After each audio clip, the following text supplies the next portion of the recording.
Yes, that's great.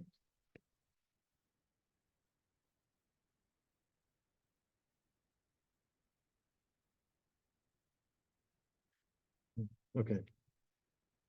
Oh, so go ahead and hit send, and then she'll get the verification code. And then she'll send it to us. Sorry, we're waiting for a code for YouTube.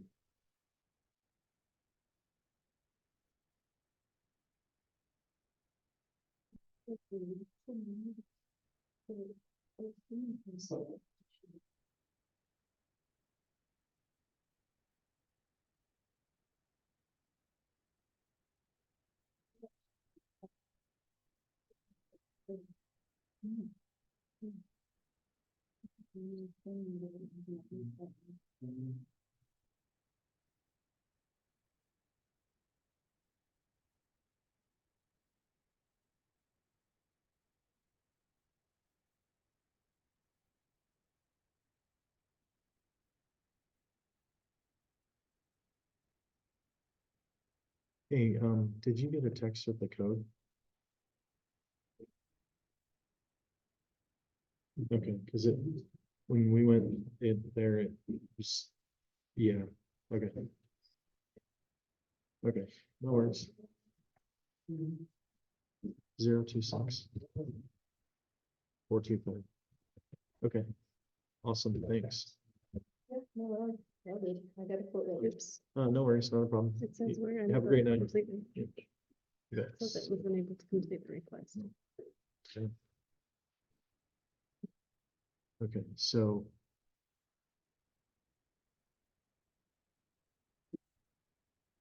Again.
Did you have a Wi-Fi password?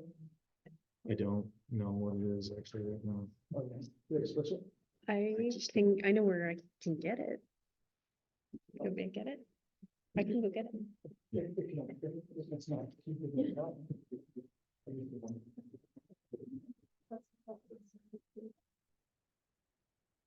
Hey, sorry, it didn't like that code.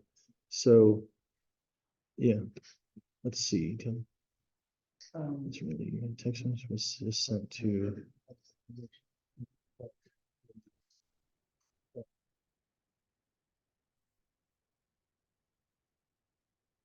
okay, okay.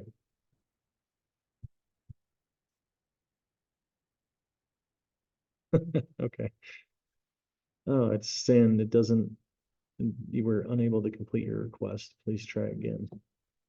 So I don't know.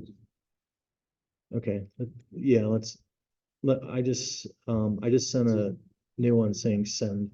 So, Like part of the need to be there. okay,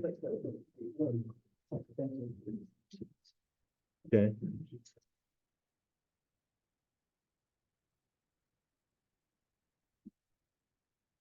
It's still saying, oops, that not able to complete the request.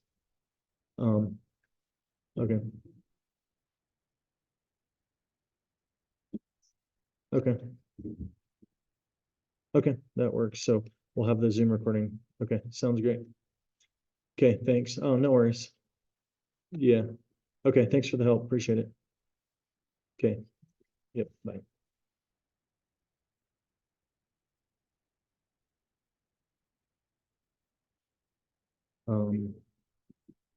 It's already recording. Okay, then we're done. Yeah, we're go ahead. We're good to go ahead. All right, thank you for the delay there. We apologize for our technical difficulties. It is now 6:05. We will call the meeting to order for the Pleasant View Planning Commission, April 18th, 2024. We'd like to go ahead and start with a pledge of allegiance and open prayer, reading or expression of thought. Commissioner Minor will do that for us, and then we'll move from that.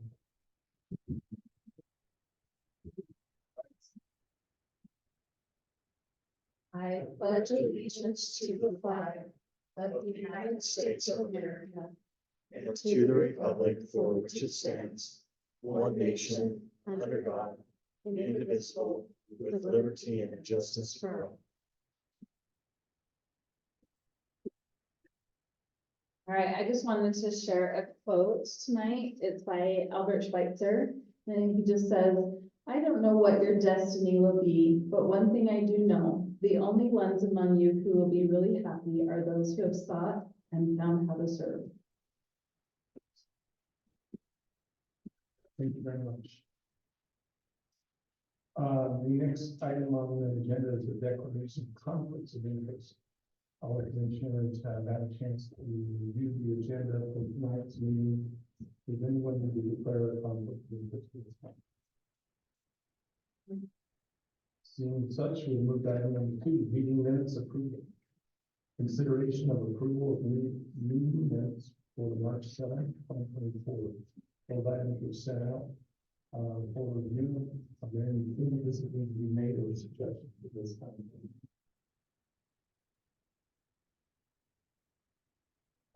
One, and was asked that we vote on the commissioner accept the made nomination, but I think it was actually Sean who made the nomination.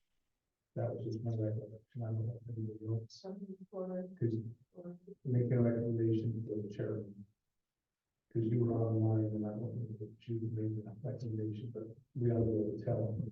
Okay. Whether it was Julie or whether it was Sean. That's the way we can get to. So do you want us to double check that? Double check. And Right. Okay, then she's good. You guys, that's what they. I just remember you doing something. Hey, anybody make a motion to approve? I will make a motion to approve the meeting minutes for the March 7th, 2024 meeting. Anyone just make a motion? Do you have a second? I'll second that. Second by Chad. All in favor, say aye. Aye. That passes. And for the record, Sean was not sure of all of the commissioners that are here for participating to the start. Our first item is administrative item, site plan consideration of Brisbane Plumbing site plan at 2733 North Blue on White Boulevard. I will go ahead and Brandon to do staff presentation at this time. We see the petitions are available tonight, so we will have to speak after the presentation. Okay, thank you, Chair, appreciate it. So this is for the Brisky Plumbing site plan. There were two addresses provided, and the address that this is located at physically is 2733 North Rulon White Boulevard. It's in the MP1 zone, and the commission will consider tonight a site plan for the expansion of the Brisky Plumbing facility, and again at 2733 North Rulon White Boulevard. And the sorry, this is a new site plan. It's it's on an approved lot and an approved subdivision, which is lot 7 of the Rulon White Business Park subdivision, and the lot size is 1.252 acres. The intent of the planned manufacturing zone is to permit the establishment of a well-designed complex of manufacturing facilities for the community or region. Again, it's labeled as the light industrial zone, but MP usually stands for planned manufacturing. The applicant submitted a site plan as required in our ordinance. There's an ordinance or there's a provision regarding outdoor storage on this lot. The applicants indicated that there's no outdoor storage on the lot. And then there's stated that there's a list of permitted uses for this zone. This proposal falls under the warehouse or welding shop permitted uses, which are listed as permitted uses in the zone. And then the staff is of the opinion that this is able to be properly categorized as a permitted use under either of those two uses.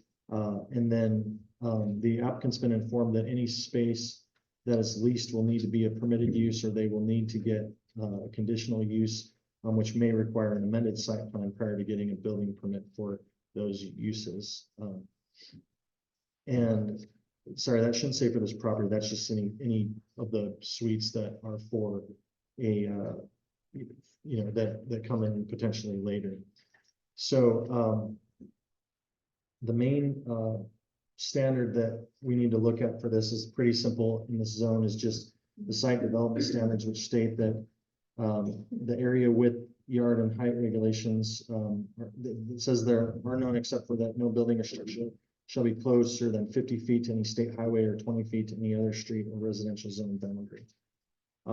And then it also states that no building or structure or group of buildings with their accessory buildings shall cover more than 80% of the area of the lot. And the square footage for this building is approximately 15,716 square feet on a lot area that's totals 1.252 acres. And so that the building that's proposed occupies approximately 29% of the site, well below the 80% maximum permitted building coverage percentage of the lot. So it's just about 30, and so it's well under the 80% maximum. Can I clarify the first sentence of that comment? Says the building footprint is 62,866 square feet. I think that is possible. So yeah, the square footage is mentioned twice in that sentence. I was working on calculating the scale, and the first stat I forgot to update. The correct square footage is listed in the second sentence, the third line down. So the 62,000 is the real. Yes, that's correct. Doesn't make sense to me. Yeah, thanks for clarifying. Appreciate it. And so it's just about 30% of the lot, with the maximum being 80. So it's very far under the maximum permitted. And then there's no residential zone boundary adjacent to the property, so the 20-foot setback for a building does not apply. There was a issue brought up by one of our commissioners about ADA and the location of the parking. And so, Andy, I don't know if you want to address that, or I can address it either way. Go ahead. I just gonna see if you pull up the drawing, and then you can ask the petitioner what their plans are, or what their thoughts are.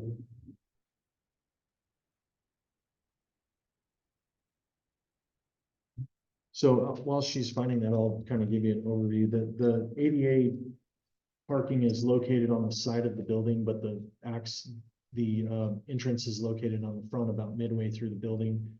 The concern there is that the parking is the ADA parking is a little bit far away from the entrance, and so my recommendation when that issue is considered is just that we have the engineer review that for compliance with ADA, just to ensure that it's okay on the location there, or otherwise adjusted if it's not. Yeah, my concern is that we'll ask the petitioner to come up with this one. They're not. One comment was made was, will it be subdivided between different occupants? And if that's the case, we would have the parking adjusted for 3 different occupants. And where does the accessibility parking need to come on? Any other questions for staff at this time? Having the report.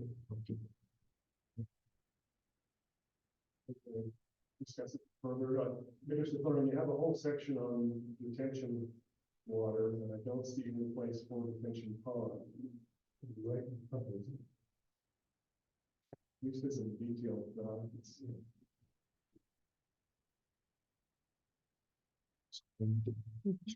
We were trying to grab the file. We had the.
any questions? What do you think, at the time that we have the, whether we take that picture? Hey, we have one of you come up, representing this project, state your name and address, please, for the record. Jake Brisky, with North Arkansas. No, 3665 North, 650 East. Having heard two questions, one of them is, parking. Another one is the plan to subdivide and potentially have other occupants in there rather than addressing the entire. Yeah, so we're gonna occupy about 60% of the building, and then there's in plans to add up to 3 lease spaces, but we're not sure if it's gonna be 1 or 3 at this point in time. So the plan is potentially to have other occupants in there, so that would be one of the things that I would probably suggest is that we would need you guys to look at staff to make sure that we're meeting our requirements for the accessibility of handicap parking. Instead of just setting out that side to at the far end. Right, and so we just need to make sure we address that, and we can do that in the motion staff. We can do that. And I would, if you're gonna ask us to review, I would just request that included in the motion that we have authorization to have them make adjustments. Yeah. Yeah. That would save the time that we have to come back and forth. Page 2. And then retention question. Yes. That's the storm deck system. That they're installing, so there won't be a retention pond that's underground. No locations that are the tank or something?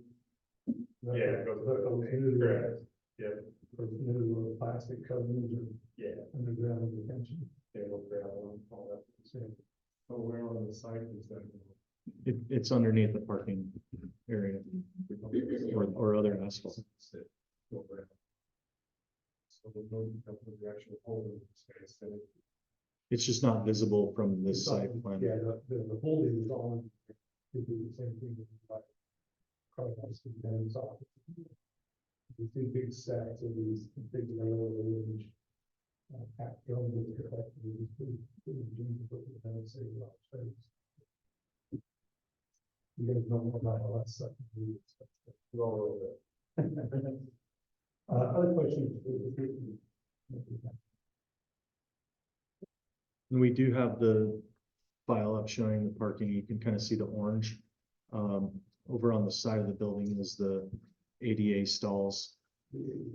Here in this part, only is right here, and the rest of this is the main entrance from what I can gather. Is that right? Yeah, those are office spaces in that little.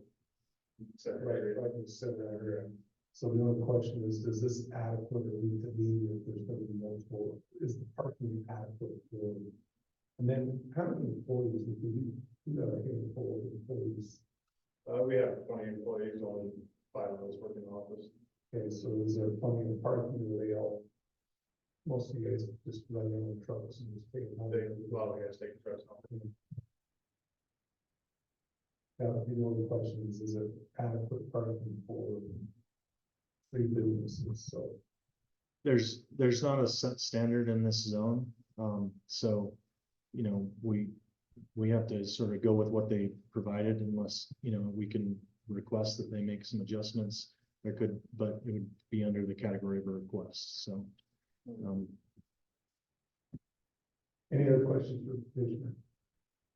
Okay, thank you. Thank you. Nice to know. Thank you. Questions for the staff at this time? Okay, we'll open it up for commission discussion. Right, I'm glad that you're staying in their cities. Same first. Hearing no communication discussion, I just someone would like to. Can I make one or two clarifications? There were two staff recommendations, just allowing minor variation of the building footprint without, you know, adjusting parking, but that would be superseded by if you make a motion just requesting the review of the ADA and potential adjustment to parking. So, and then also approval of outstanding civil engineering issues. So, We definitely make that as part of the motion. Ready? I'm ready. I'm asking. I'll motion to approve as presented and read by staff with the recommended changes and adjustments to the forms. Staff review parking. I think I said that, but then staff got to review parking as well. Okay. You've made a motion. Do we have a second? I'll second.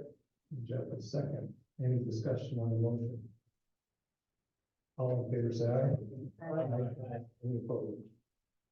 And for the record, Sean is here, showed up right after we started, so we are the end of the point. Thank you very much. When I did call ahead to let it. No, you're good. I'm trying to be better notifying the things for our reporters. I should get better minutes, so that'll help us out. Thank you very much. We appreciate you guys coming tonight. We try to keep it, by staff's been really good at work with us. So we appreciate you guys, working, coming and participating with us. And we're glad you're staying. We love you guys in public. So thank you for being part of the family. All right, we now have the luxury of being able to move to administrative 3B item. We will do some training and I'm gonna actually let Brandon introduce Brent. I've had the luxury of being able to do this training sessions over the many years. I'll let Brandon introduce him and get us started. Okay, so tonight we have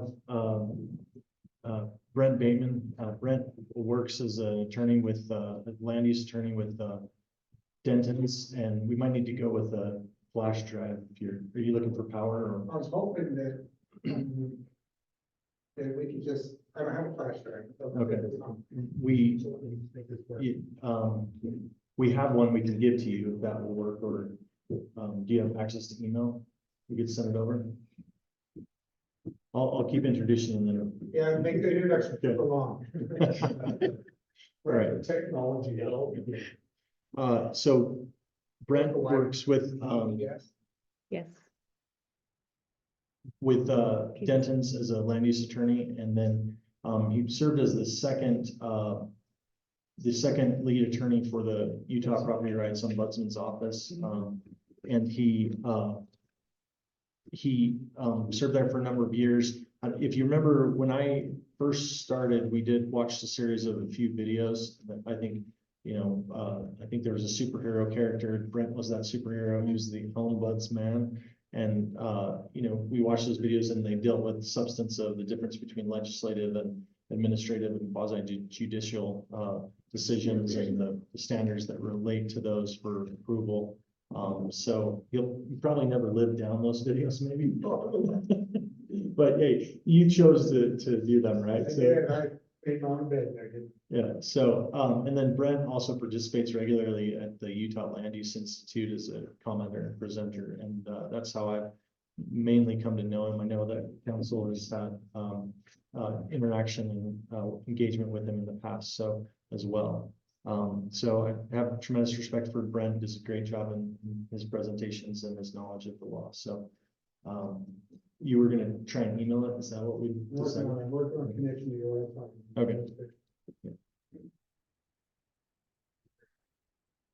Next meeting. Thanks for the nice work, by the way, Brandon. Yeah, you bet. Always good to see you. Thanks. I understand you guys have had some great, folks that did the training. You have enough, cachet to get the all-stars up here. Yeah. Not everyone can get the all-stars to come up. Something like this. Actually, were any of you here last time I was here about 40 years ago, 5 years ago? Yeah. I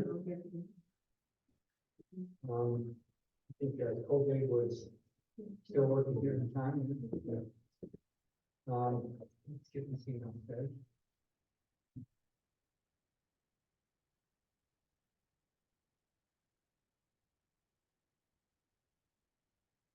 Thank you, Brandon, yeah. I haven't seen it yet, but, I'm finished. oh, okay.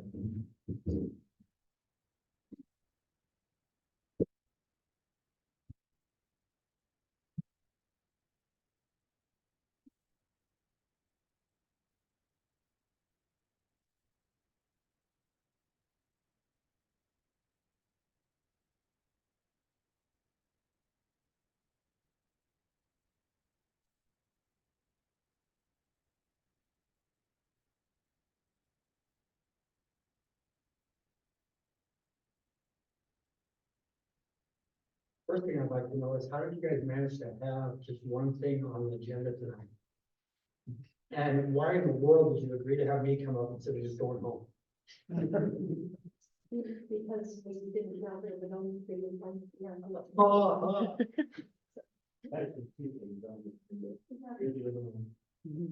Well, one thing that matters, okay, but you gotta have your training. I mean, the state requires you to have your training nowadays. So there's no getting around that. Yes. Okay, it's on its way. Okay. I'll just refresh the email. to make it- So anyway, thank you for inviting me. I'm glad to be here. I'm glad to talk to you a little bit about a few things. And what I'm especially, and this is one of my favorite places. I just love it up here. I mean, talk about a place appropriately named. It's just such a wonderful place. My, current law partner is the former mayor. Tim Wheelwright. We, I just am always, glad to have the opportunity to come up here. I think while we're getting that email going and everything, I think what I'm gonna do is I'm gonna, just talk a little bit about myself really quickly, in case you don't know who I am. I've been practicing land use law for 25 years. That's all I do, is land use and development law. I was in Salem Market for 13 years, like you said, since I've gone out into private practice. I think that there is a dysfunction right now in the way things work, and I think we're getting better. I think we're getting past it, but every once in a while we don't, and I don't have anyone to point at. I don't want to blame anybody for the dysfunction, but the dysfunction is that we don't trust each other. And that's, I mean, it's with good cause. The development community doesn't trust the local government community. The local government community doesn't trust the development community, because there have been too many times on both sides when trust has not been earned. When people have taken action or done things that make that trust, go away. And there's no question that has happened, right? I do not think that kind of thing results in the best communities. I do not think that having a relationship where you're trying to fight and you're trying to battle and you're trying to, and there is no trust and all that kind of thing. I do not think that, I think the best communities come when you have a good developer and a good city get together and work together and try to make things work. The ideal, it's hard to do. Having said that, that's the way I try to practice law today, and And I do not stand for my clients to be jerks. And, I do not stand for cities to be, to disregard the law. I just want to make good things happen. Will you start the slideshow? Yes. Having said that, does anybody have any questions for me before we start? Anything about the planning commission, anything about the law, anything that's happening in your city that's on your mind? So I'm waiting on the slides. Nothing. Things are perfect there. Okay. That's fine. Please do not be shy about interrupting me while we go through this. Do not be shy about asking questions. You can ask questions about anything. We'll keep it confidential. Promise, especially since, you guys at the planning commission, we're going to have some discussions about the elected officials. And we do want to make sure that they do not find out what we say. Right? I'm not here. Okay. We're gonna talk about today what I call the wheel of democracy. This is an observation I've made in the 25 years I've been doing land use law. And this is at I came up with this a couple years ago, and every year it gets more and more appropriate, okay? I know that you guys, like everybody else, are just sick and tired of hearing about the housing crunch and affordable housing and all that kind of stuff. So on. I'm also sick and tired of hearing about it. Well, guess what? You're gonna hear about it again. But I'm gonna try to give a little bit different perspective on it here. And what I'm gonna relate it to is the interaction between local governments and the state of Utah, right? And how that works. So this is the wheel of democracy. It starts with Utah is great. I think Utah is great. I love living here. It's a wonderful place. It's beautiful, national parks in every direction, mountains, beautiful people, wonderful, friendly, kind, all that kind of stuff. We love it here in Utah. But the fact that Utah is great has led us to two problems. The first one is, like, people want to live here now. That's just a shame. The people want to live here. I want to live here. You want to live here, but guess what? So does everybody in California. They also want to live here. And if you've been to California lately, you can understand why, because it's just miserable out there. The second problem that We Love Utah has created is, like, Utahns make babies. And honestly, to be honest, I blame myself, because the problems that we're going to talk about are not because Utahns are making babies today. The problem is that 25 years ago, Utah was big babies. And that's me, right? I did my share of making babies 25 years ago. And now my babies are all looking for a place to live. And can't do it, can't find any place. And so they're in my basement, which I've had just about enough of. But we do. Okay, we make babies, nothing wrong with that, we're fine, okay. None of this is anything you haven't heard, click. But it leads to demand outstripping supply. We have more, it's pure economics. We have more need for homes than we have homes to go, which, click, means prices go up, pure economics, right? Which means there's a housing crunch. Now, people say there's a housing crunch all the time. People say we need this, we need that, and all this kind of stuff. Everyone seems to agree that there's a housing crunch. Everyone agrees that they want the kids out of the basement. Everyone blames Californians, and probably they ought to be blamed for that, but we have a free country, so they can come live here. But it's a housing crunch, and it's tough because kids live in the basement, so citizens hate that. Citizens hate having the kids in the basement. Okay, so what do we do about that? We have developers, and the developers come and they want to build more. And the developers want to build smaller, and they want to build more dense. And those are three things that are like curse words, because like the arrow shows, citizens hate that. Citizens hate density. Our communities hate density. Everyone agrees that there's a housing problem. Just one second, I'll finish my sentence. Everyone agrees there's a housing problem. Everyone wants the problem to be fixed. Everyone wants the problem to be fixed in North Ogden. Right? Did I get that right? Did I get the right? Community? North Pleasant View. Ogden's where they want Pleasant to View, be. so. Well, I know we're, that's what I'm saying. Okay. We're gonna get to North Ogden. Parents feel often do. Plain City especially over there. Plain City's way over there. So that's where everybody in Pleasant View wants the problem fixed. In Plain City. Just curious, when people ask me why is this so expensive in Utah, I usually tell them we're squished between a mountain and a lake. Yeah, I mean, geographically, we just don't we're packed in. flat land. And I'll add to that, we're also a desert. And all the people that want someplace to live, gotta have something to drink. Right? Not as much as. Well, you know, I mean, there's some places where it's really nasty, you know, and that's places where people really want to live. But there's no question, I mean, we have got a limited amount of building area, okay? But try to go past that, okay? Let's just go right over the mountain here up to Eden. And see how they feel about where the problem should be solved. They think the problem should be solved literally. But it's not like Utah doesn't have other places. I mean, everybody seems to think we have to live on the Wasatch Front. You know? Yeah.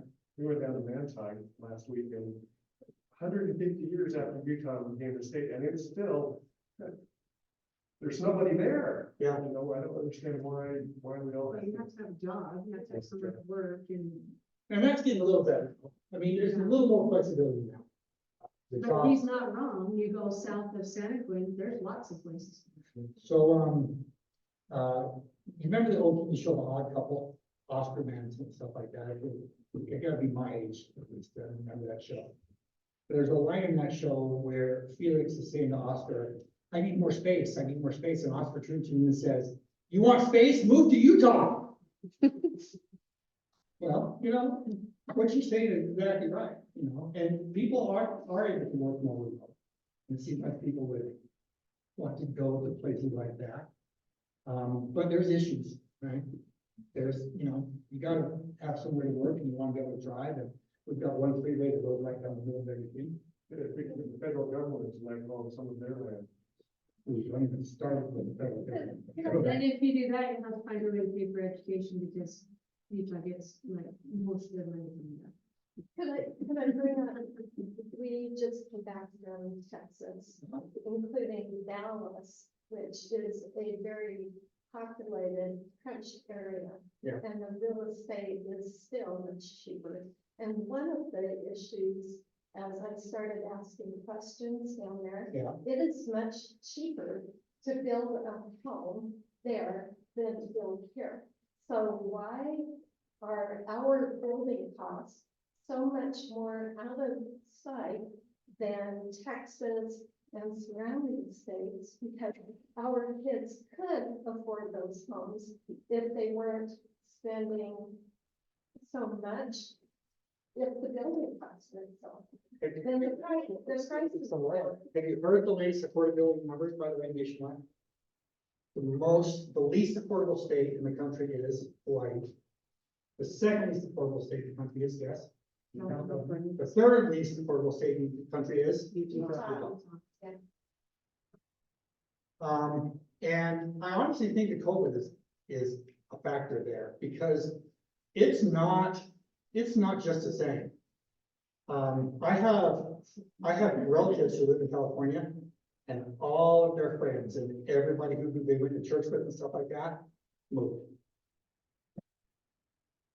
They did, right? And the housing crisis started before that, right?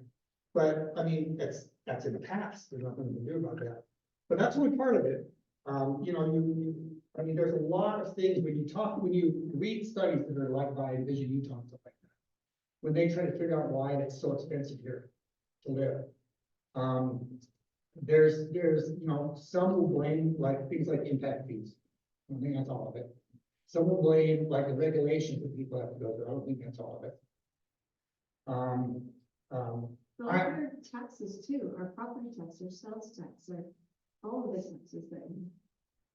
But you know what? There are places that are way cheaper than where we are, that have lower taxes and more regulations.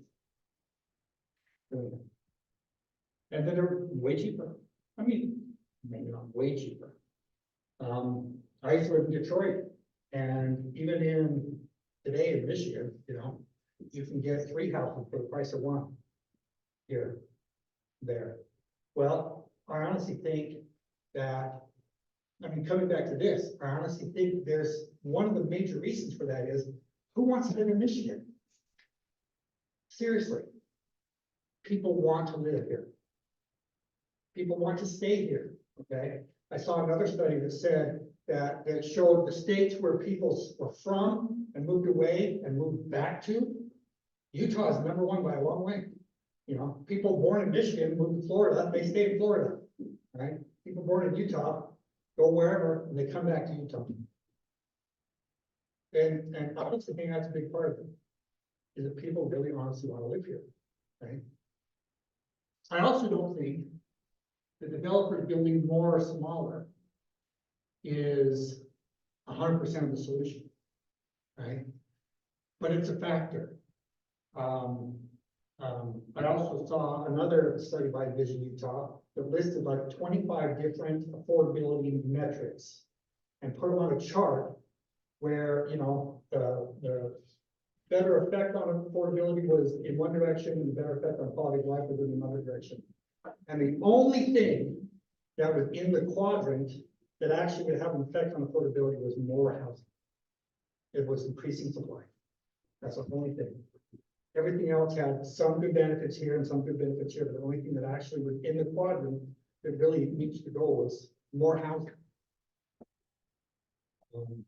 Yeah, but how do you solve your water and your infrastructure? Well, and exactly. All of those things, because we can't, the housing doesn't pay for that, impact fees don't pay for any of that, not any of it. And I'm not here to say to you that more housing is, I'm not here to talk you into doing more. Well, no, just curious though, that Utah is But there are factors. restrictions and regulations and changing bills and things like that on municipalities.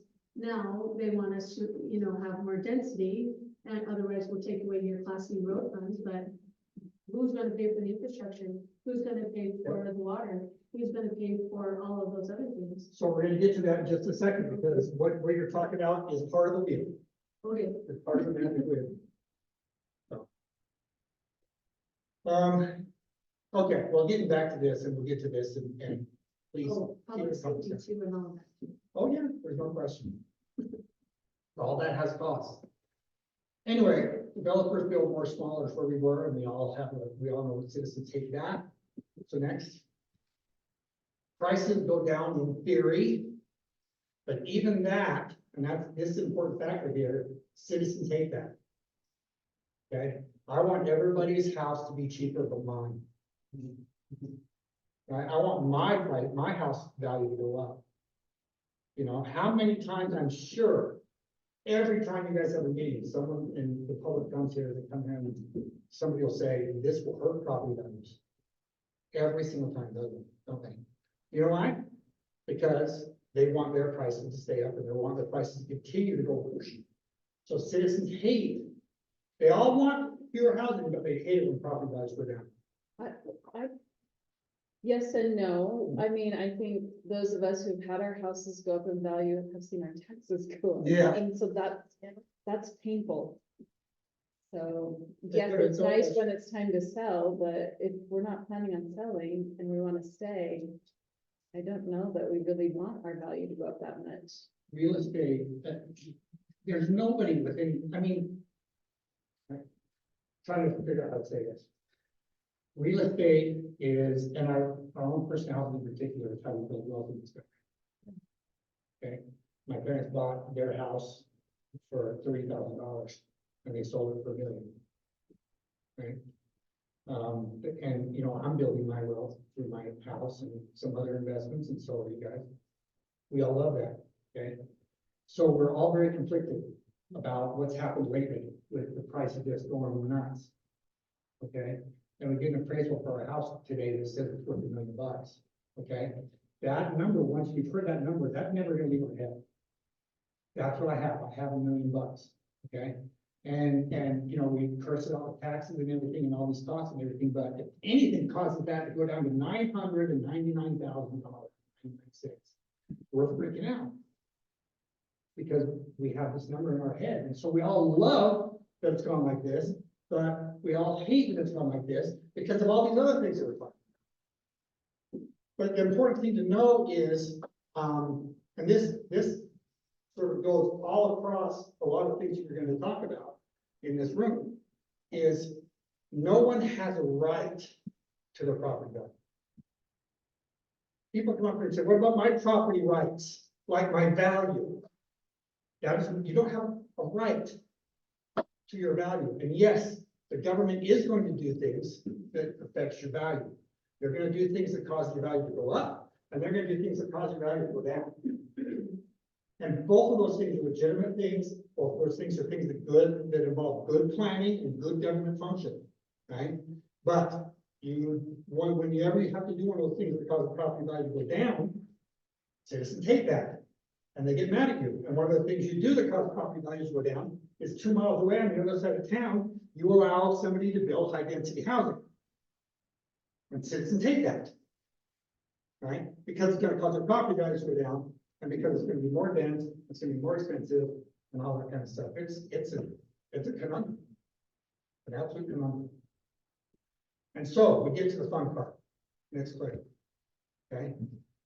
What you get is you get local elected officials who think, I'm gonna run for city council and I'm gonna stop all this nonsense that's going on. I'm gonna stop development. I'm gonna stop this high density stuff. I'm gonna make sure that our community never has to deal with those people. And I know that sounds extreme for me to say it that way.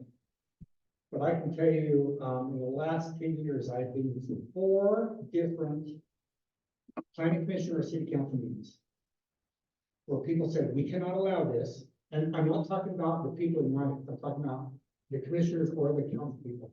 We cannot allow this because we do not want those kinds of people in my town. And what are those kinds of people? Well, think about who can afford a house right now.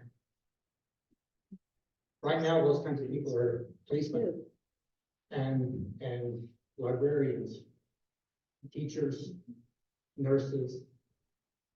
Those are those people. Those are the people who are suffering right now because there's no place for them to live because housing costs have gone nuts. And we all love it except for when we need a nurse. And the nurse has to come from pick off Main City. But anyway, the easiest way to get elected to local government in the state is to run on a platform of I will stop development. But not long after you are elected, and you guys have been here for a while, I'm sure have learned this, can't stop it. Can't stop it. People have property rights. People have the right to develop their property. And you know what? We all love big houses on big lots, but we need the small stuff. We need the affordable stuff. The librarian needs somewhere to go. And you need economic diversity, right? And you need growth. Had controlled growth, yes. Well-managed growth, yes. Right? But there are plenty of people out there who want no more growth, zero growth in the town, and that is the fastest way to kill the town. No revenue, no growth, everything passes you by.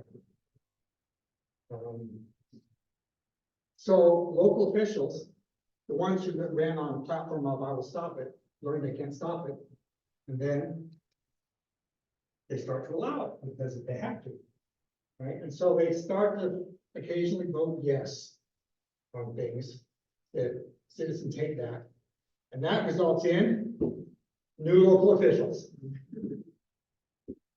Because as soon as they start voting yes, somebody comes along and says, and that person gets elected. And then took over time, and we just go around that circle. Just go around the wheel of democracy forever. Well, so we get to the point where that wheel of democracy just keeps going, and keeps going, and keeps going, and the housing crunch gets worse and worse. And what happens? The state steps in. And this is the part that I want to focus on. Well, actually, we'll get back, we'll come back to this. The state steps in, what does the state do? State, I mean, every year for the past 10 years, in the last 5 years especially, in the last 2 years has been nuts. The state is just pounding down on local governments. I call it the death by 1,000 cuts. They're doing everything they can, and how does that work with the state, right? They work based on stories. Okay, somebody comes to the legislature and says, this is what happened to me in X town. And so the state passes a law, and so not only does X town have something happen, but so does everybody else. All the local governments in the state are suddenly like have their finger cut off, and then another finger, and then another finger. And they just keep doing these studies, and they keep passing these laws, and they keep, it just keeps adding on and adding on and adding on and adding on. And the reason why is because people are going to the legislature with stories. And of course, who represents us in the legislature? What do they all do for a living? Developers. They're developers. Well, of course. In land use. Yeah. I mean, it takes a lot of money to get elected.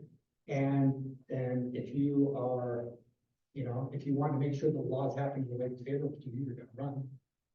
Right? So developers, that's where they are up there. So one of their friends comes and tells them a story, you're down the law. Somebody that you in the city have to buy. And you know what happens? Citizens hate that. So how do we solve it? Oops, sorry.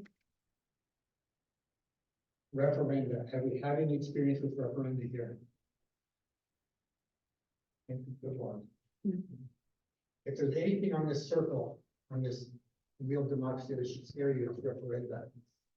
I don't know if you even are familiar with what they are, but what they are is it's where the citizens get together, pass around a bunch of petitions, and end up taking the decisions that you made as a local government and putting them on the ballot.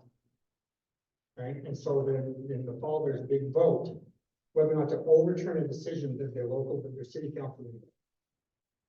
Right? And it's hard to do, but it succeeds sometimes, and it's scary because you guys are here at meetings week after week, you're sacrificing time away from your families, and you're listening to training by people like me, and you're hiring, good staff people and stuff like that, in order to make sure that you try to make your community into what you want it to do, and you're at the whim of the crowd, of the mob. When they do a referendum. So, people threaten referenda, they do referenda, they win referenda, so your efforts to try to solve this problem get overturned, which means you have a community full of large homes on large lots, which of course we all love because they're beautiful and it gives us lots of space and everything, and my kids can't live there, right? But it's just nice and it makes my property values go up, which means that we run out of land. And, like you said, we're between the mountain and the river and the lake. And, places like this, like Pleasant View, are running out of land quickly, which means that more housing, which means that Utah is great. That's why there's a lightning bolt there, because it's sarcastic. Anyway, it's just one perspective. I know this is just nothing that you guys haven't seen before, but it's just one perspective. Now, one more thing. You are here. That's where you are. Now, I could go all day and talk about the latest things that the legislature has done. And, you know, it ranges from, I think it was about 2 years ago, the legislature said that you could no longer restrict beehives in your community. Why do they have to say that? Because some community said, we don't want beehives in our community. And then somebody went to the legislature, complained, and they passed a law that says you cannot restrict beehives in your community. To, you know, something that had a lot of legs this year, but didn't pass, that I'm sure you all heard about. Where they were actually going to forbid and prohibit minimum lot sizes in the state. They were gonna tell you that you cannot dictate a minimum lot size in the state. Like I said, that had legs. I mean, it went away, so they were probably come back. What I like to talk about, specifically when I'm talking about this, is the law about, IADUs. We all know what that is, IADUs? Internal accessory dwelling units. It's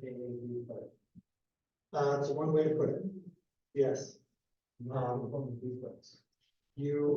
have to allow people to have IADUs. Usually when those like mother-in-law apartments. And that's actually the more accurate thing, because there are some protections in the code, in the state law, that prevent it from being a real duplex, like for example, the IADU is not allowed to increase the footprint of the home.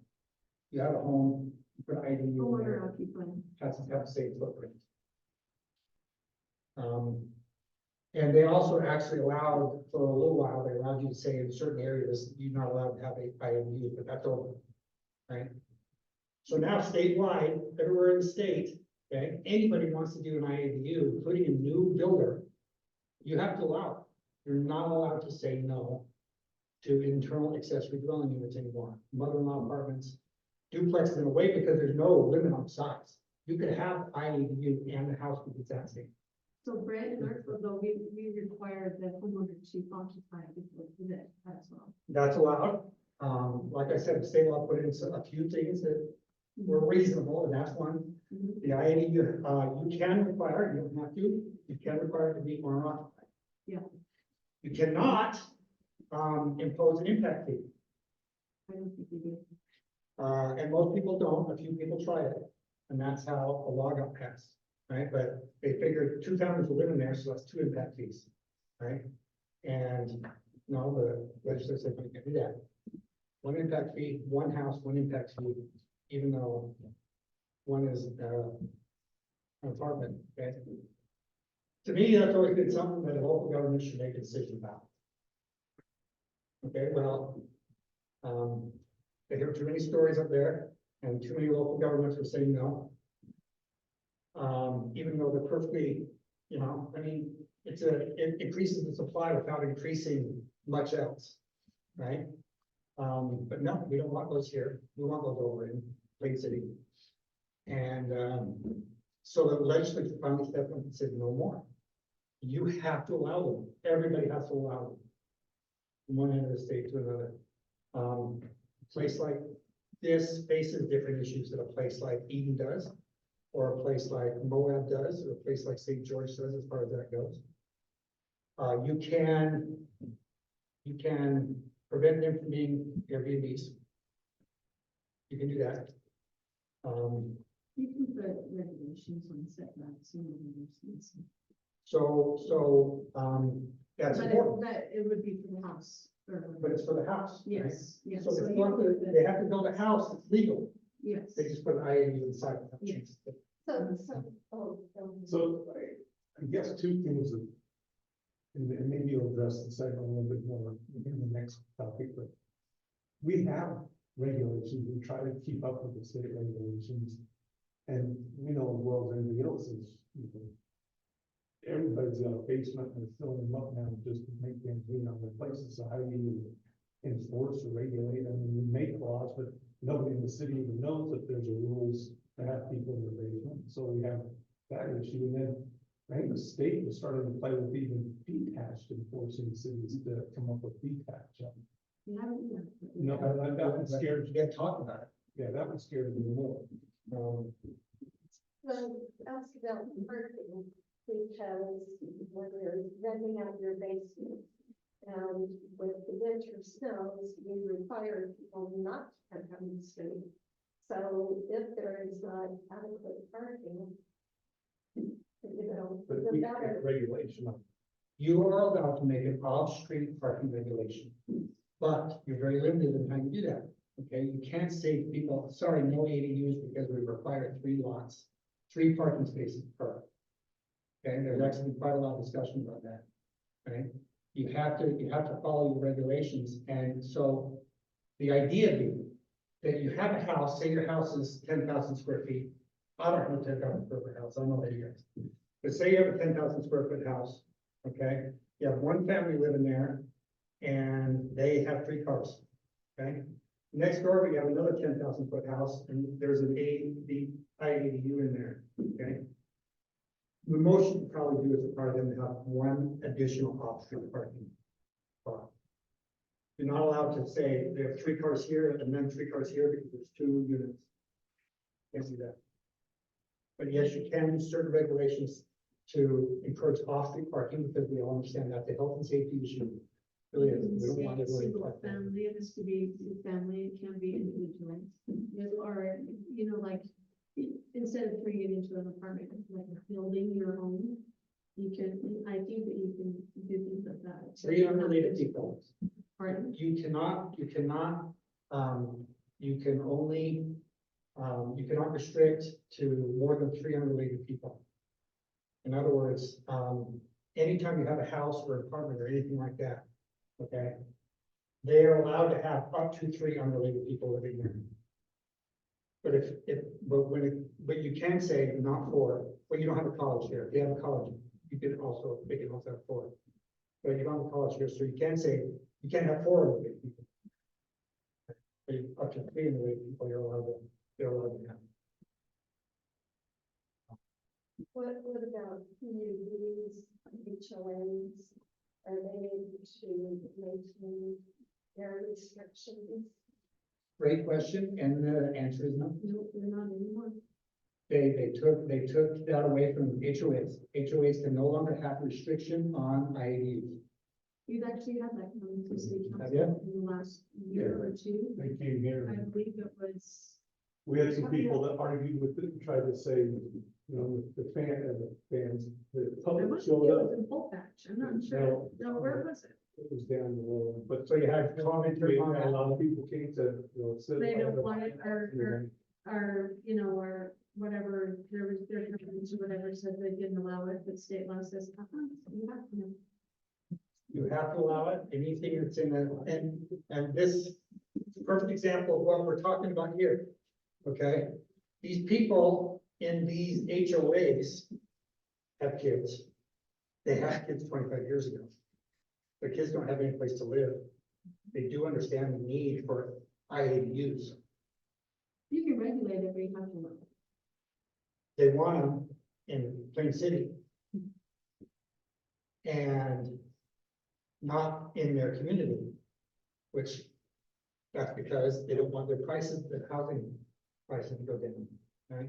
And so someone went to the legislature and said, hey, you know what, these HOAs are not allowing us to do our IADUs. They're contributing to this whole problem right here. Legislature passed a law, and they have conflicts.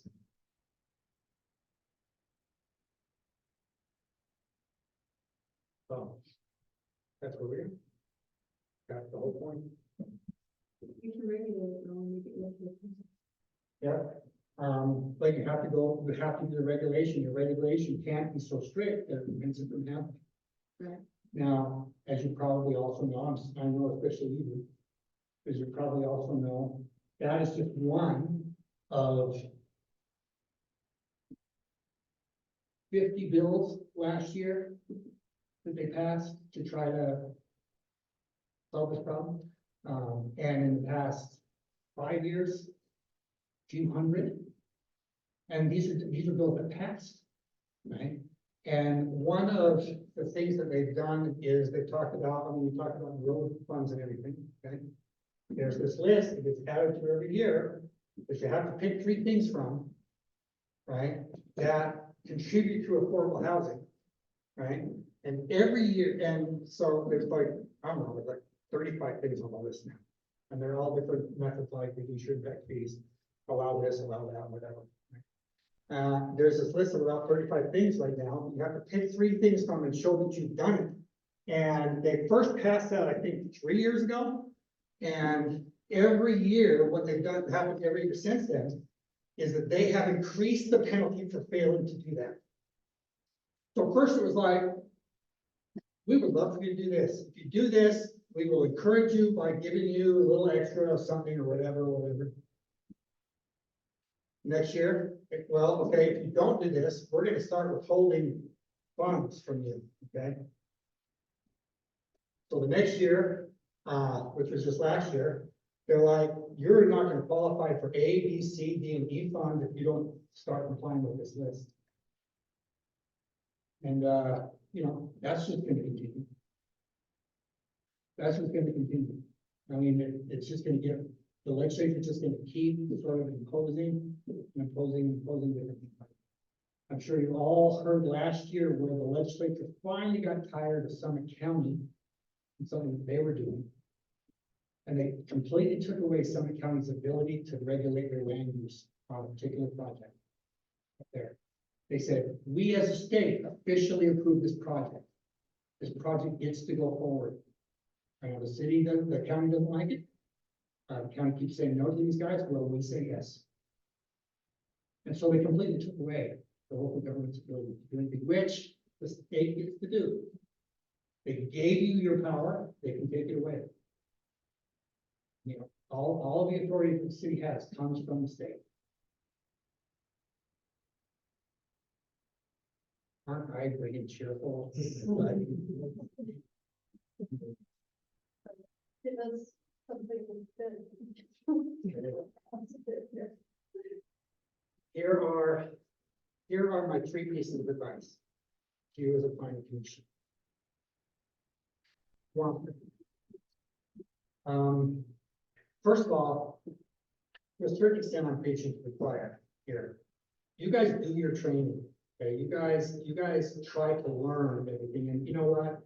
People come and go, planning commissions come and go, city councilmen come and go, they have an agenda or whatever.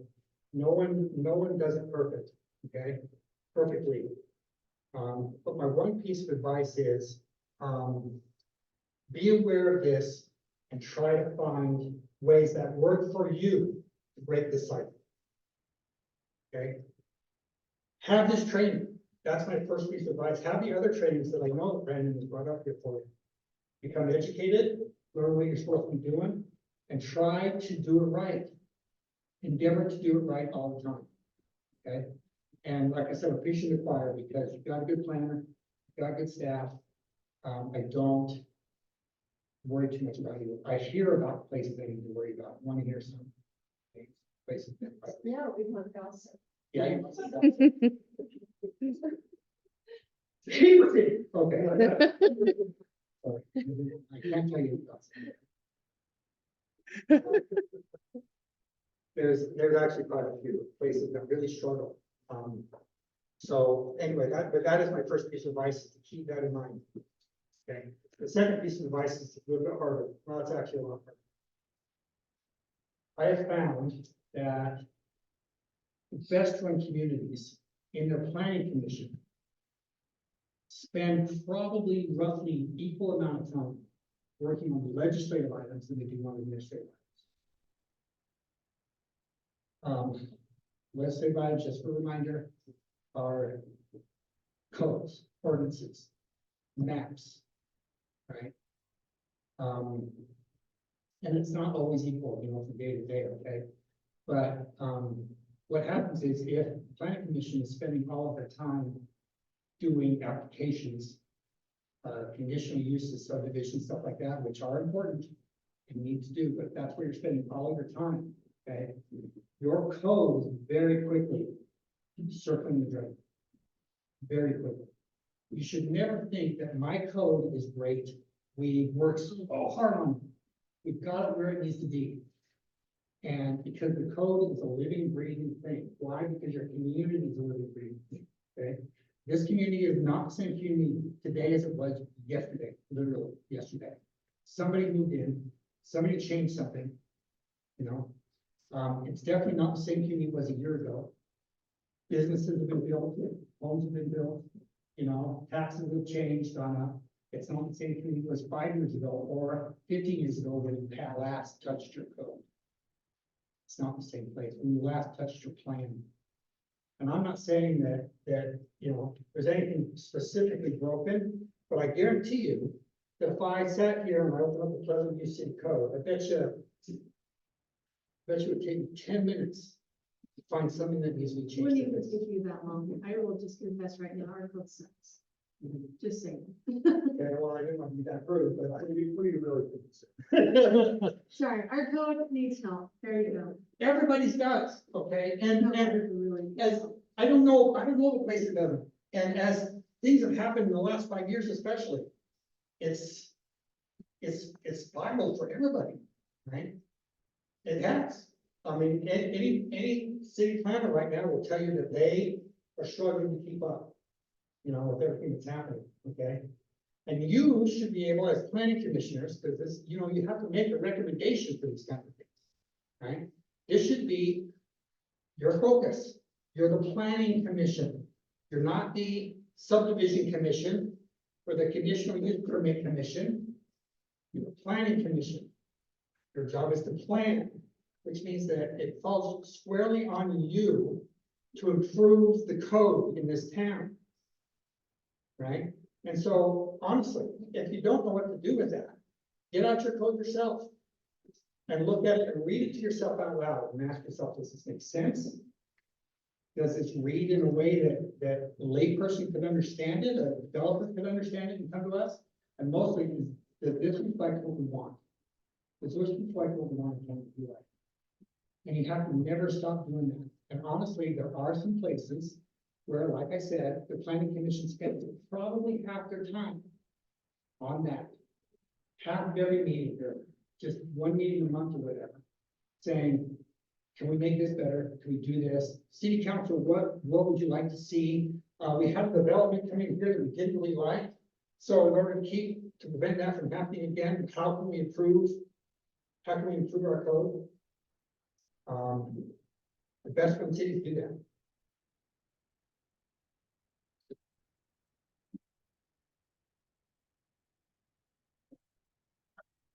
I have not spent any time with the Pleasant View City Code, so I don't have anything to point to. And not everybody has professional planning services, right? Most people, those places, especially suffer. But if you do have staff, if you do have an attorney, planner, that kind of thing, that kind of staff, take advantage of them. Ask the staff, hey staff, what's giving you grief? What in our code do you not like? And eat the elephant one bite at a time. Don't get lost in analysis paralysis. Find something and fix it, and then the next month find something and fix it, the next month find something. Don't worry about trying to solve every problem today, because you can't.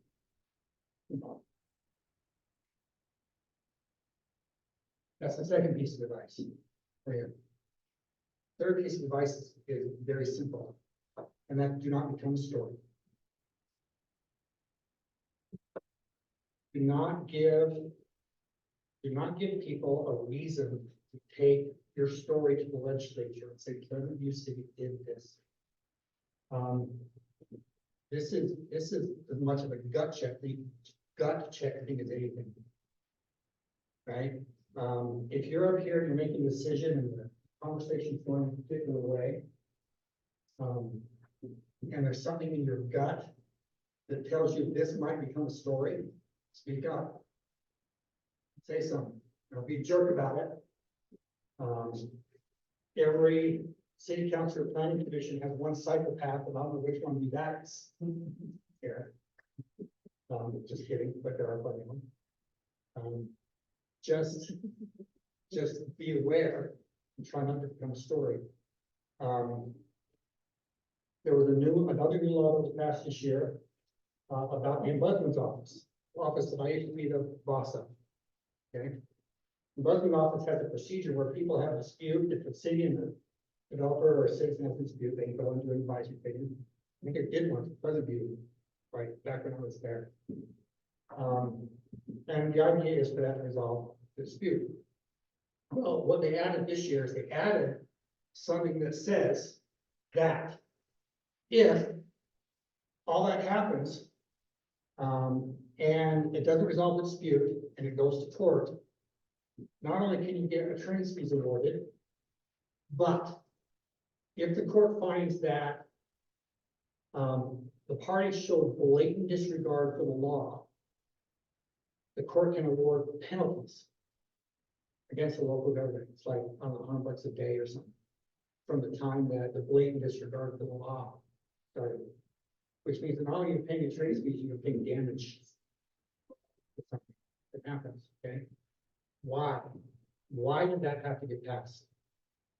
Well, the reason why it had to get passed is because of stories, and the story was that in several places, right, developers were coming and asking for something that was perfectly legal and allowed, and elected officials, or planning commissioners, or whoever, were actually saying in the meeting, I don't care what the law says.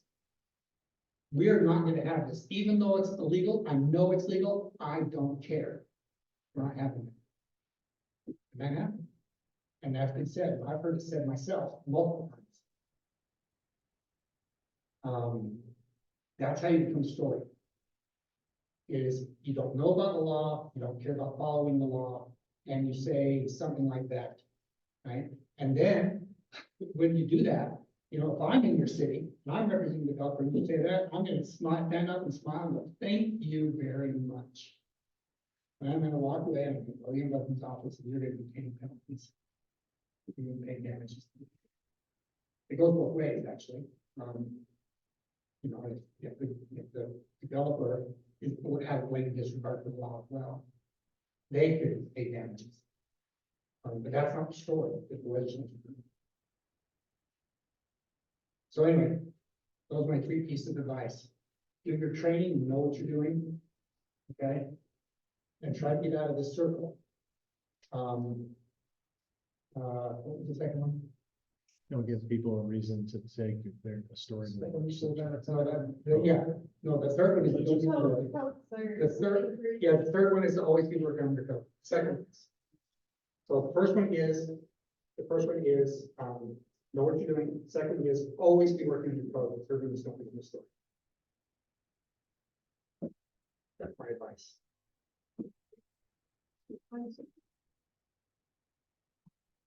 Any questions? Anything else? Any other questions I can answer? Anything hanging over your head? Anything you want to cover? I've got a few questions for you. Fire away. Okay, so your third piece of advice, don't give people a reason to, you know, take the story in your community to the legislature. It's my experience that when we're sort of maybe going on cliches or labels of this group of people or that group of people, that creates an opening for a story, right? So you referenced as an example, you know, like police officers and firefighters are the people having a hard time. Teachers, yeah. So when you see and interact with those people and you realize these are the people that are good, upstanding members of the community that just happen to make less than, you know, this person or that person, then it sort of can break down labels or cliches about keeping, quote, those people out, right? And so I guess my point is what are your thoughts on the idea that one way to avoid becoming a story or your community to having a story about you taking the legislature is making sure that we're evaluating our assumptions about who needs housing and then not being, you know, reflexively in denial about different alternatives as a result. That's a great question, and there's no question that society has its strengths. And for lack of a better way to put it, there are people who, in my house, I live in a decent neighborhood. The house right behind me, the guy next to that guy has like maybe 18 non-working trucks in his yard, right? None of us like living by this guy, right? Um, um, but you can't force people to be a certain way. You can't control people to be to being a certain way. And you cannot label people. Right? What you have to think about is you have to think about it in terms of, you have to think about it in terms of the product that is being offered, okay? And where is it, and what does it do, and what kind of things that, what kind of people you want to attract? The honest truth is that let's say apartment buildings. The apartment buildings that tend to attract the better people are the ones where the apartment building is not in a rough area. Right? Where the apartment building is not over the railroad tracks. The apartment buildings that attract the better people are the ones where the apartment building is surrounded by a nice neighborhood. Right? So hard to do. So hard to do. But if you take all of the rough things in your community and you say, okay, we've designated this spot over here, and that's where we're going to put all the strip clubs, and that's where we're going to put all the bars, and that's where we're going to put all the apartment buildings and all that kind of stuff. What do you think you're going to get there? Right? That's why we have planners. Okay, a planner's not going to tell you to do that. Planner's going to say, we need a nice, we have single family homes here. We need a nice row of what do you call them? Townhomes.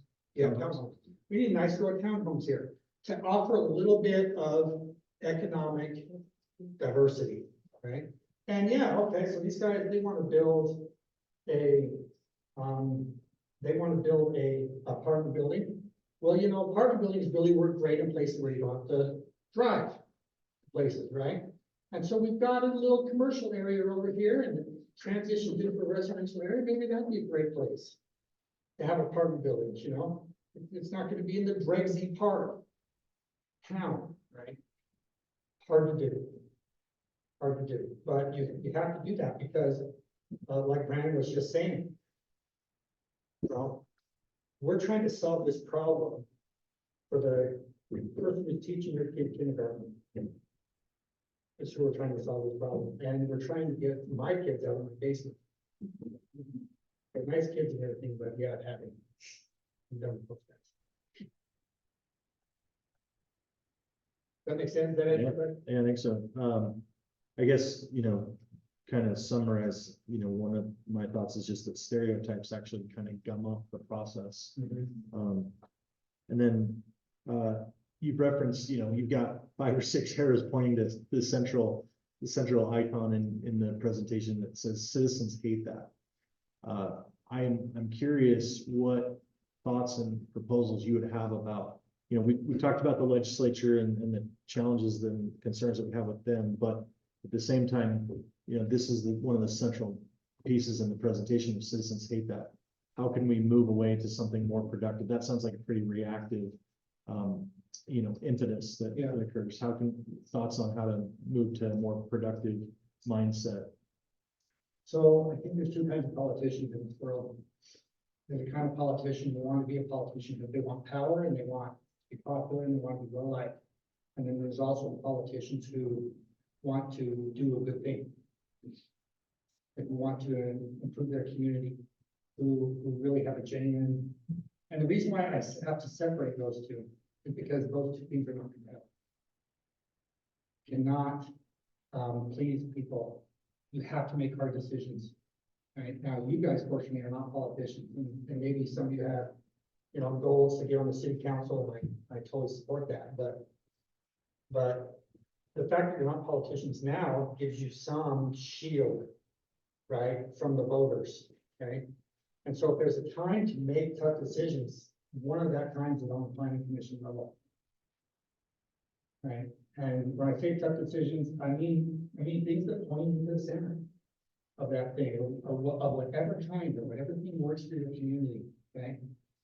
But if you're into public service, I was in public service for 13 years. I worked for the state of Utah, right? And you guys are here for public service. And you guys, this is the public service where the rubber hits the road.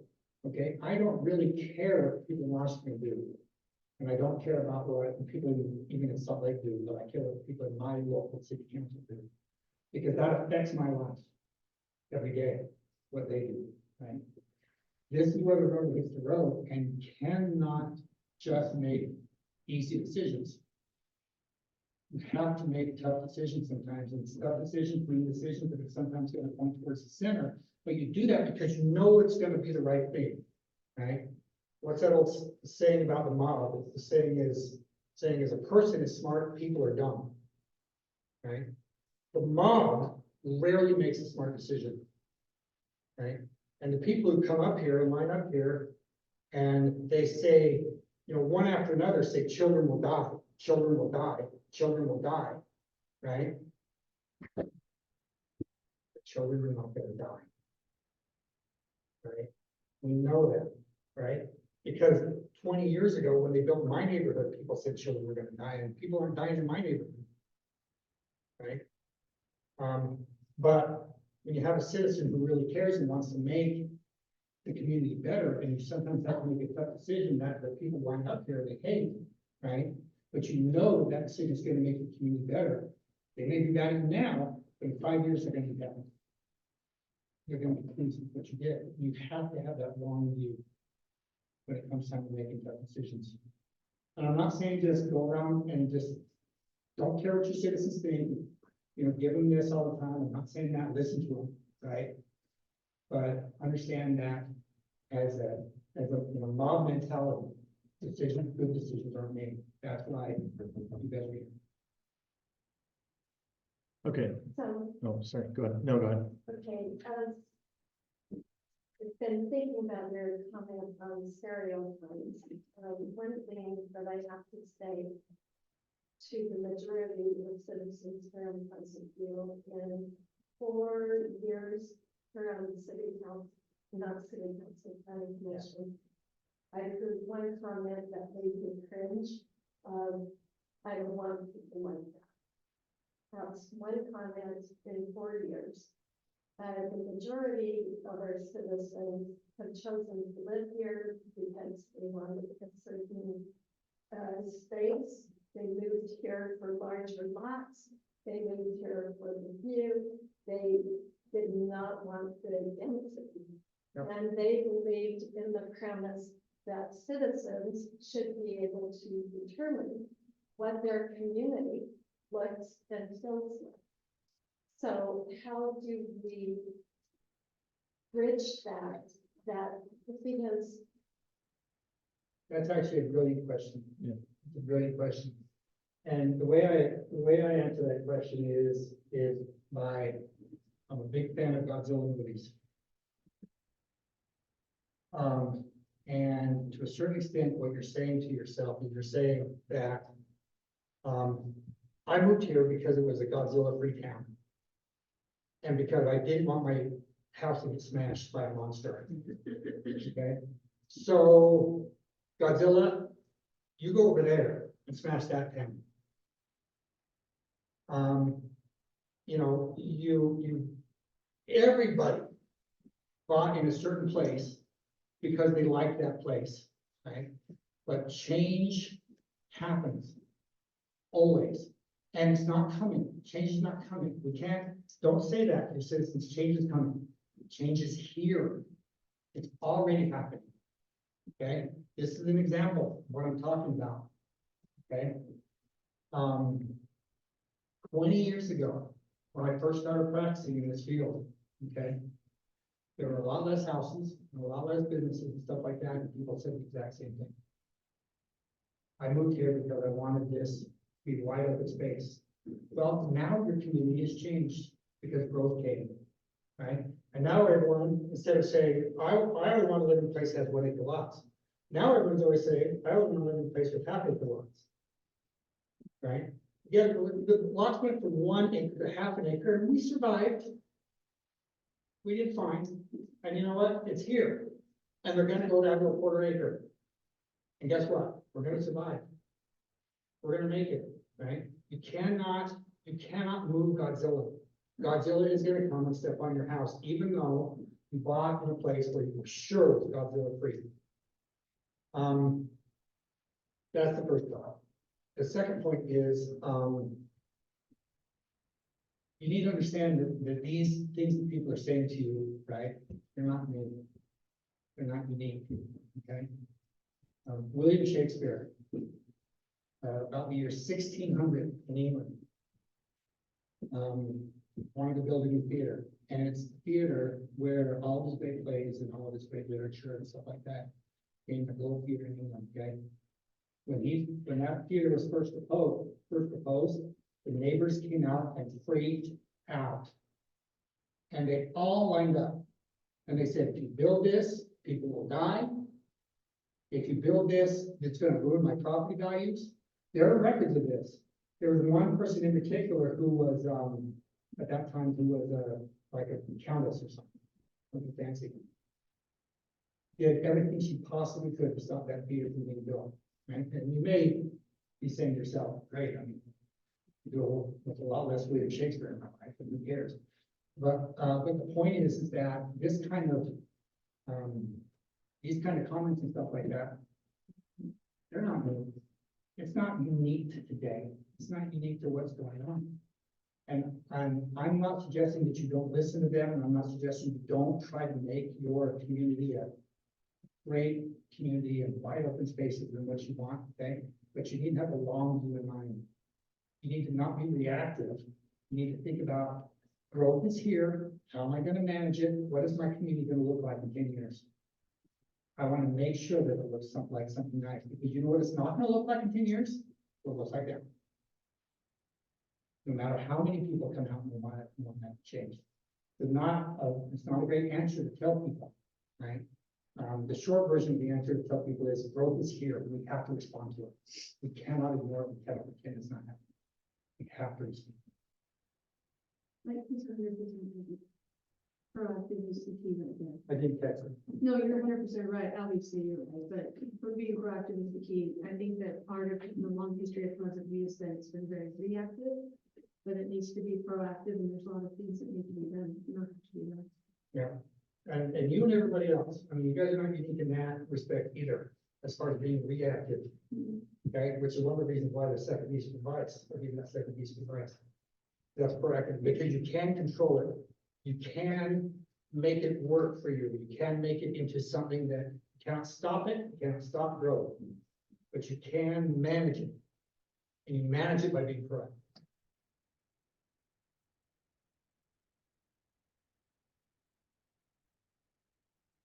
So, you know, so I'm ready to take her out, baptize her. Say amen. Happy now, friend. Best happy note I have for you again is like, to a certain extent, we should require. Because, everybody wants their community to be nice, and everybody has citizens who want that rural feel or whatever. You know, everyone is having the same growing pains that you guys are having, and you guys are not freaking out about it. And you guys are not, I haven't heard that you guys have become a story yet. So, don't let it happen. It's coming, no harm. It's coming these days. Anything else? You can address for any of you. All right, well, that's my speech, and I'm sticking to it. So, Appreciate that. thanks for inviting me up. I really appreciate it. Someone having to share. My pleasure. My pleasure, guys. Good to see you. Legislation always has its own toes and it's changing fast, so I think, good advice, we start digging on our legislative and start. I know we have several things in it, but it sounds like that's something that we gotta start, each time and start fighting it off. And I know that, Six Cans. You have some things that are coming to you that are very proactive in what he's been talking about. That's great. And talk to your staff too. I bet you Brandon can make you a list. I think you do. No pressure. All right, let's go ahead and we'll move to our fourth item since we've, indicated we'll try to keep it to a timetable here. Remarks and from commissioners, anything that we need to address as a commission? I think we're back on our normal schedule next Oh, month. actually, I have a question. We've talked about the need to update the general plan. That's coming to. Okay, thank you. It's, I mean, we've talked about a lot of these changes. Are we going to start seeing those in the next thing? We're working on everything as fast as we can. We've got a couple of that we're working on, and just trying to, you know, balance everything. Because I know there's specific little parts of the ordinances we're gonna try to address. And then the general plan, which is a much larger thing to tackle. Unless we're trying to not rewrite the whole thing, but just kind of update it and get the public sentiment. I've been part of both of those. It's been massive rewrite and then where it's just cleaning up a little bit. So Yeah. which way needs to be said? On a massive update, I don't, Massive update or just a clean it up? I would say something, well, something in between right now. We're, More pocket related, when you say more pocket related initially, and then more changes. at some point, Eating the elephant. You can do it. yeah.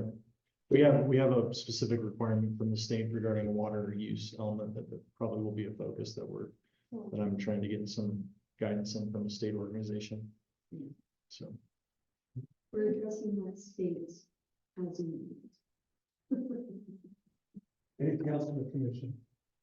Brandon, I think we're back on the normal schedule next month. There's yeah, so we'll be May 2nd, and we're working on items for that, so right now. Determine whether it has to be excused. This is really nice, and I appreciate everybody showing up here tonight. That's great. We were just joking that years ago when I used to come, we would get at the last minute and three show up and then we grant to the column and begging people to come to the meeting. So I do appreciate people's attendance. And I also, if you do not think you'll be able to make it, you just drop staff a note. It helps them, you know. We're talking June. It's just the first, whatever the first Thursday is. June 6th. Yeah, Brandon, anything from the staff? not that I can think of. I guess if I'm missing something, I'll send you an email. Sarah, anything from the city council that we need to be aware of or something that is coming?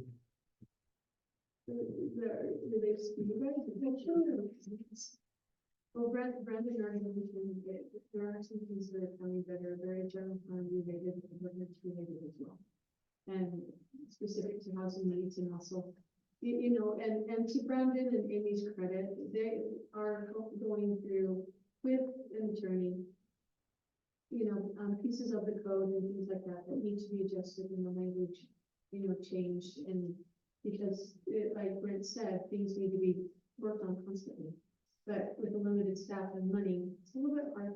And, you know, so we're doing what we can with what we can.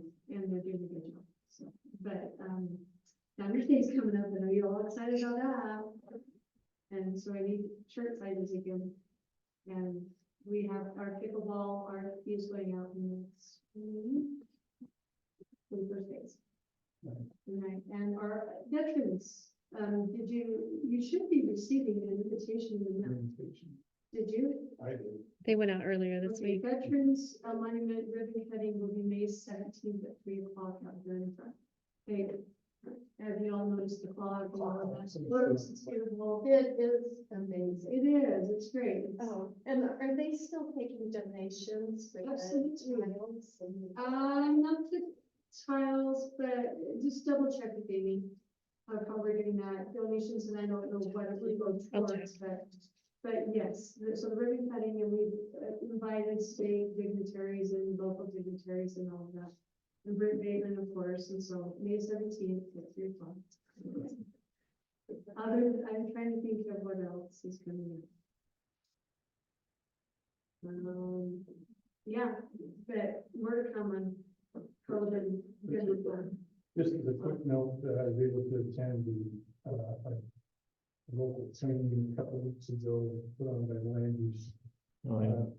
group, And one of the challenges that was thrown at us was to pull out the bylaws of this group here for Pleasant View. And, you know, as Brandon said that to me, that's even a small thing, we need to kind of go through and clean up for our own commission here and get that cleaned up. So we have a working document that's easily, appealable. So there's a lot of different things that we also need to attack. And that's something that will ask Brandon and me to bring before us. I think it can be quickly updated. But I think that's something else. It just shows that it's always changing. So with that, unless there's anything else, I'll take a motion to adjourn. All in favor, say aye. Aye. We have first, second, third, fourth. There you go. But after you say George, that means that you. No, it was actually,